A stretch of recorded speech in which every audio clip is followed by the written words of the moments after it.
Soy Virginia Mórtola, escritora, psicoanalista, docente de literatura infantil y juvenil y creadora de Tukiti, un portal especializado en libros para niñas y niños.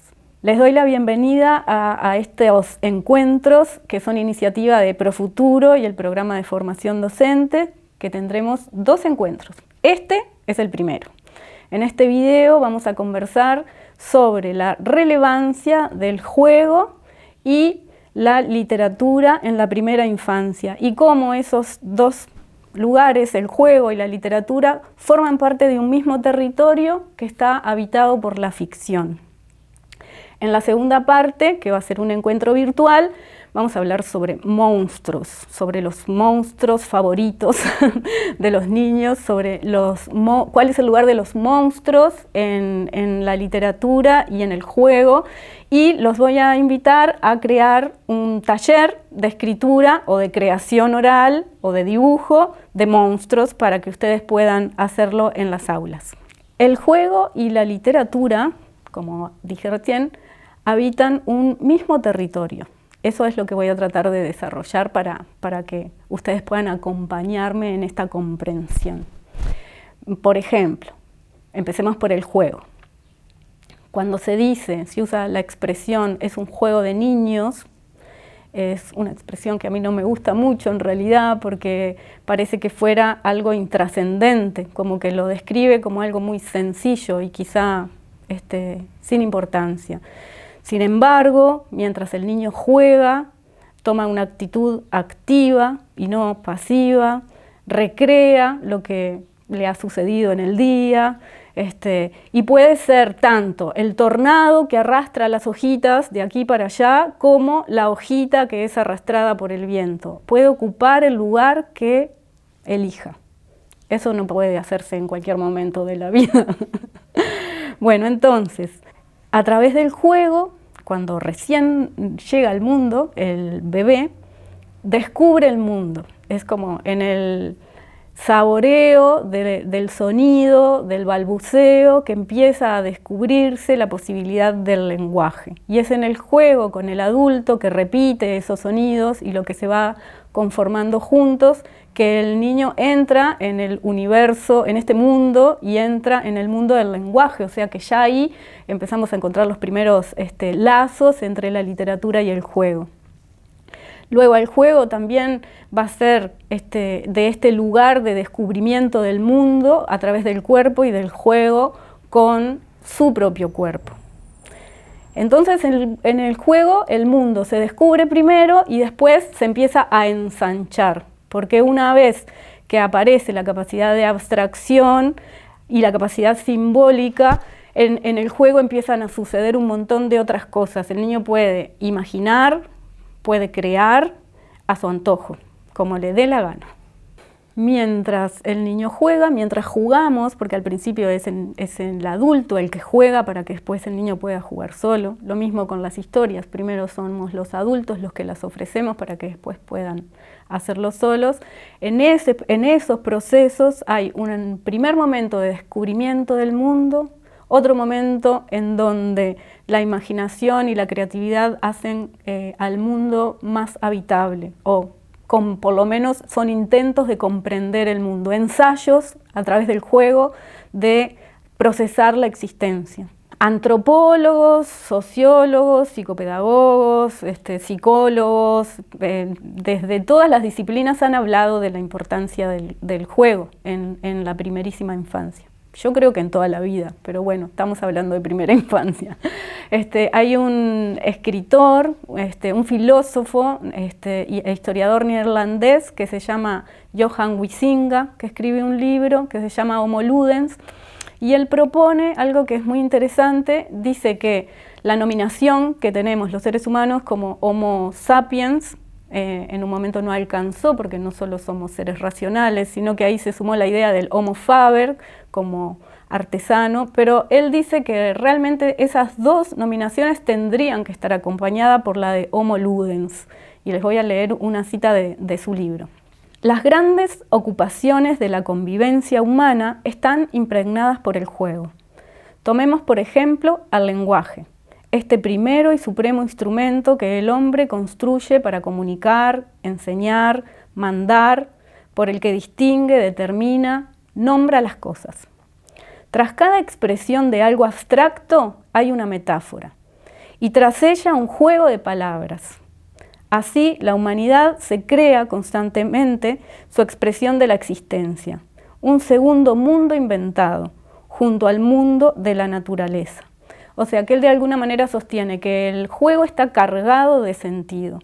Y cuenta algo que a mí me gusta mucho, que es cómo los primeros habitantes de esta tierra crearon los mitos, donde explicaron los avatares de la existencia, ¿no? Quizá las religiones sean eso, habrá gente que crea en sus dioses, pero hay tantos.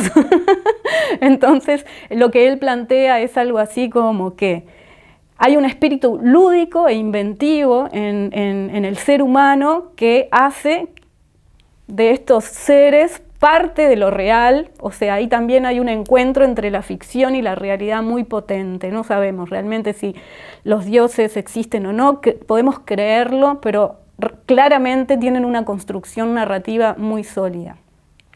Y lo que dice Huizinga es que además es muy lúdica, como que hay que tener un espíritu muy creativo para que esto suceda. Un psicoanalista inglés, Winnicott, escribió un libro que se llama Realidad y Juego en 1971, en el que le da un lugar muy trascendente al juego. Él cuenta, explica, ofrece para el juego un lugar potencial, que es un lugar intermedio entre la realidad exterior y la vivencia interior. O sea, para él el juego estaría en un lugar intermedio, como un espacio transicional, le llama él, entre el exterior y el interior. A mí me parece muy preciosa esa idea de que pueda existir un lugar intermedio que habitar, que no es solo la realidad con sus verdades absolutas, ni el interior con sus afectos, fantasías, preocupaciones. Hay algo que va en el medio. Él dice que ese es el lugar del juego, ese es el lugar de la creatividad y es el lugar de la cultura, finalmente, también. Desde allí se construye la cultura. Para que este momento se produzca, para que pueda suceder, para que puedan jugar los niños, tienen que estar en una situación relajada, en una situación de confianza y amorosa, ¿no? Tiene que haber un encuentro, un adulto que lo habilite, que lo sostenga, que acompañe de alguna manera. A mí me encanta un libro que se llama La Ola, que es de una coreana, Susie Lee, que me gustaría leérselos porque me parece que arma un gran paralelismo entre esta idea del lugar del adulto, en cómo ofrece una posibilidad y acompaña, pero da espacio al niño para que descubra y juegue y conozca. La Ola es un libro, es un álbum ilustrado sin palabras, así que quizá haga algún comentario, pero no lo voy a leer, lo tendrán que leer ustedes leyendo las imágenes.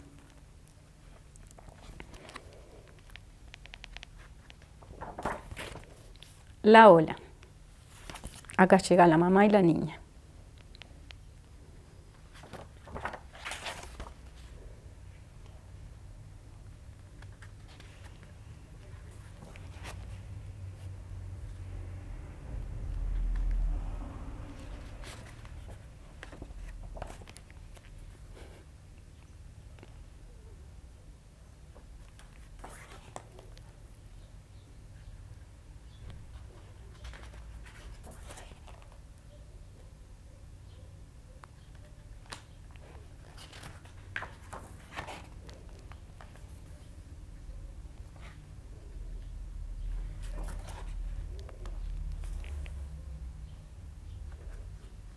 Podría hacer sonidos de chapoteo acá. Y más chapoteo.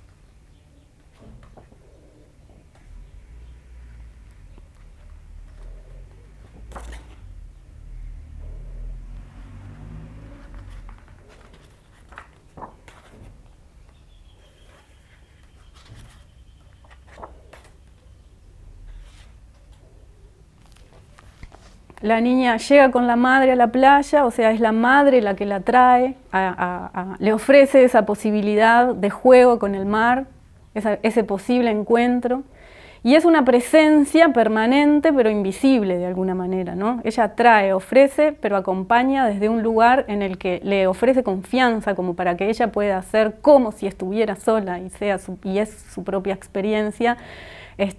No entender, aburrirse, sacarle la lengua, desafiar al mar, hasta que se produce un encuentro y un hallazgo. A mí me parece que es como un libro muy metafórico del encuentro con el juego y del encuentro con la literatura, en el que claramente después ella, cuando termina en este chapoteo y descubre los tesoros del mar, lo que hace es mostrárselo a la mamá también. O sea, esa referencia que habilita es importante, y ahí el lugar de la confianza.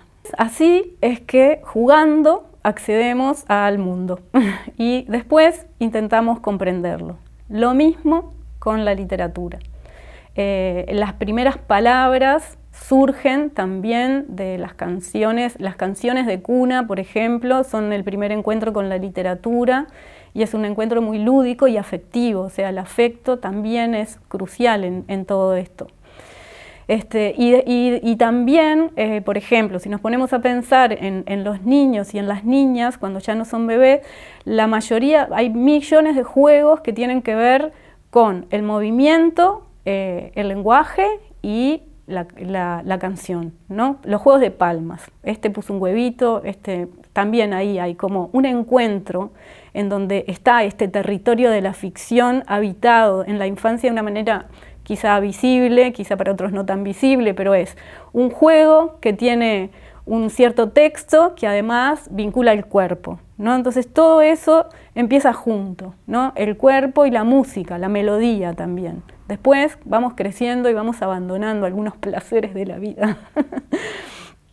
Ahí, en ese lugar, también está, por ejemplo, algo que pasa en todas las casas, pero que no lo reparamos quizá como esta potencia que tiene la ficción, ¿no? En este universo de encuentros, lo que ofrece potencia es la ficción. Cuando un niño o una niña va a comer, no quiere comer, o capaz que quiere comer igual, y siempre, no sé, en casi todos los casos aparece el juego del avioncito y la cucharita. Yo creo que lo deben de conocer, ¿no? La mamá, el papá, la tía, la abuela va de comer y hace que la cuchara se transforme en un avión. En ese gesto, que Gianni Rodari, que es un escritor italiano, le llama la fantástica casera. A mí me parece que habitamos una fantástica casera permanentemente, porque en ese juego del avioncito que tiene que ver con la alimentación, la cuchara deja de ser cuchara y se transforma en otra cosa, pierde su lugar utilitario. Lo mismo que el lenguaje en la literatura.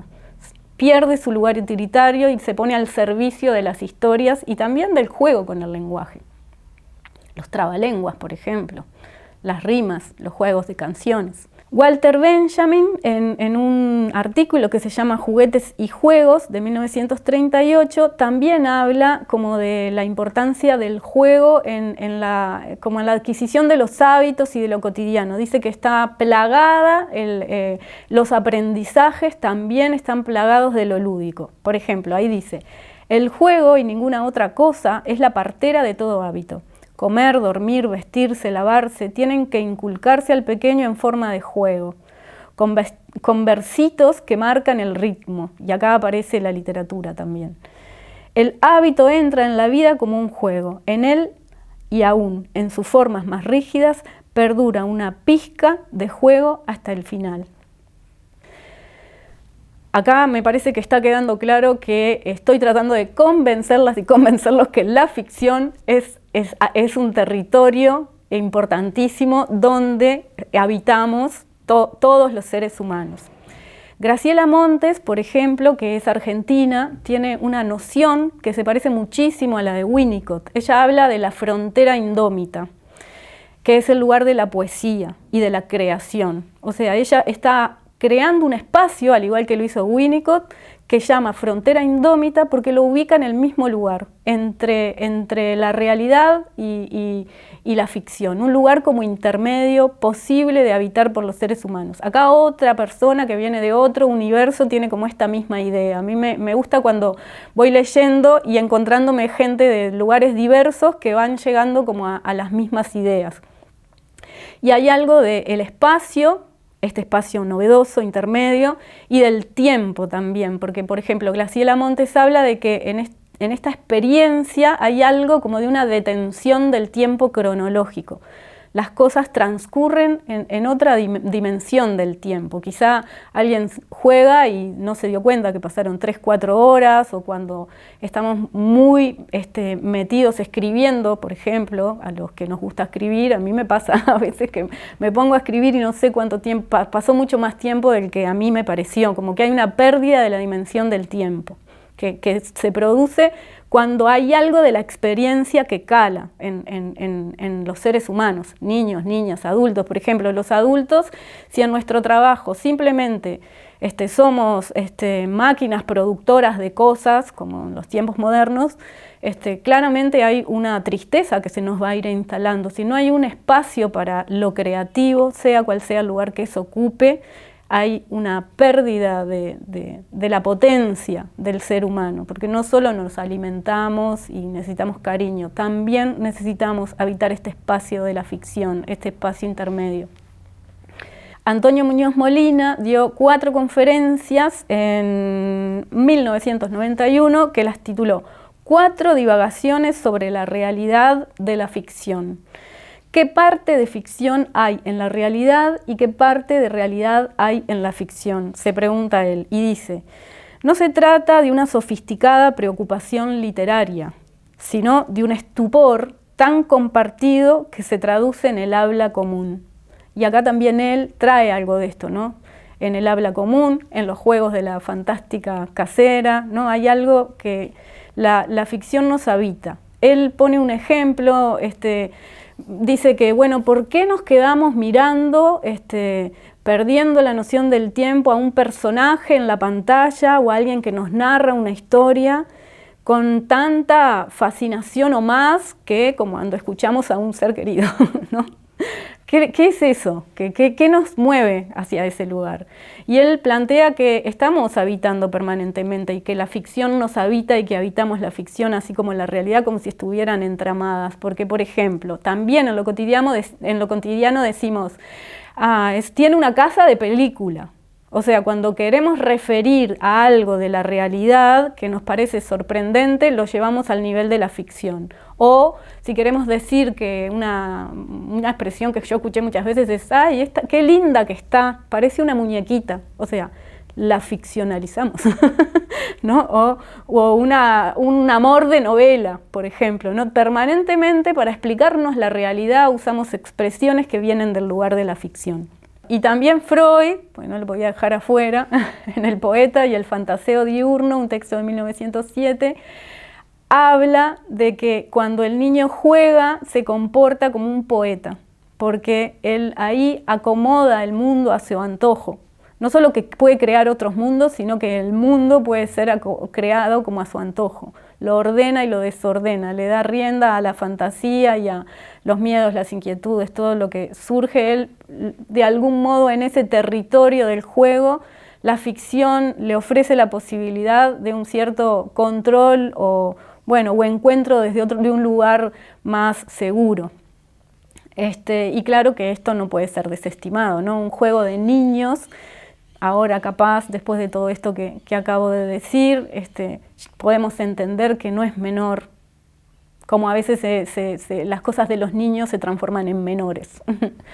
Así que entonces la ficción no es simplemente una creación insulsa, ni tiene que ver solo con la diversión, sino que ocupa un lugar crucial en la vida de los seres humanos, porque ofrece la posibilidad de crear, revivir, comprender el mundo, no solo los niños, primero los niños, después los adultos también, y entender algo de esta existencia en la que estamos, que, bueno, a veces no es tan sencilla.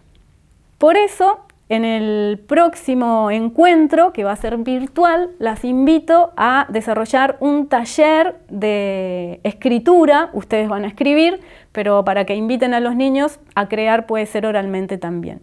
Y ahí vamos a conocer cuál es la importancia del lugar de unos de los seres fantásticos que existen tanto y con los que los niños juegan y además aparecen en muchas de las historias, que son los monstruos, ¿no? Como ese personaje que es la encarnación de lo desconocido y de los miedos y que habita las oscuridades y que de algún modo necesitamos nombrar y darles una figura, porque la etimología de monstruo tiene que ver con mostrar también, con mostrar una imagen de algo que puede ser terrible y que si no lo encarnamos en algún personaje ficticio quizá sea mucho más terrible.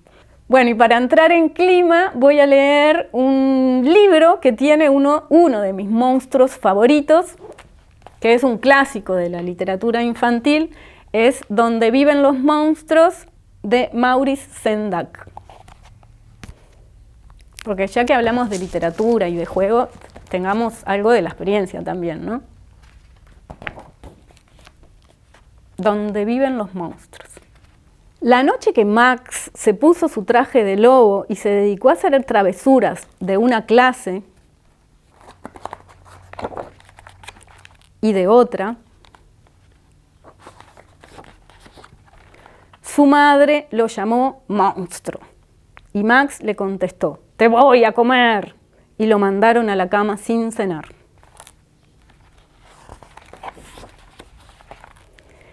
Esa misma noche nació un bosque en la habitación de Max.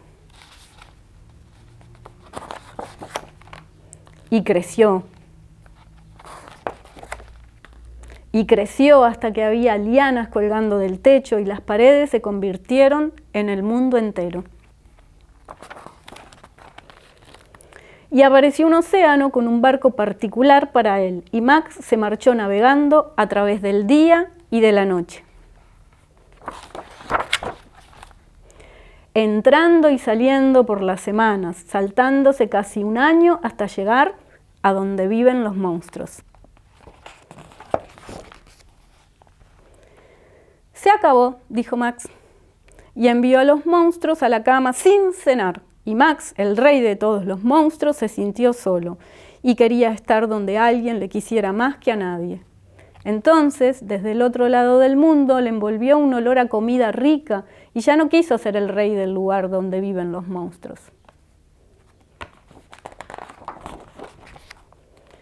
Pero los monstruos gritaron: «Por favor, no te vayas, te comeremos, te queremos tanto». Y Max dijo: «No». Los monstruos rugieron sus rugidos terribles y crujieron sus dientes terribles y movieron sus ojos terribles y mostraron sus garras terribles. Pero Max subió a su barco particular y les dijo adiós con la mano. Y navegó de vuelta, saltándose un año, entrando y saliendo por las semanas, atravesando el día, hasta llegar a la noche de su propia habitación, donde su cena lo estaba esperando. Y todavía estaba calentita. Así nos despedimos y nos encontramos el 12 de octubre en un encuentro virtual donde vamos a escribir y a conocer monstruos. Nos vemos.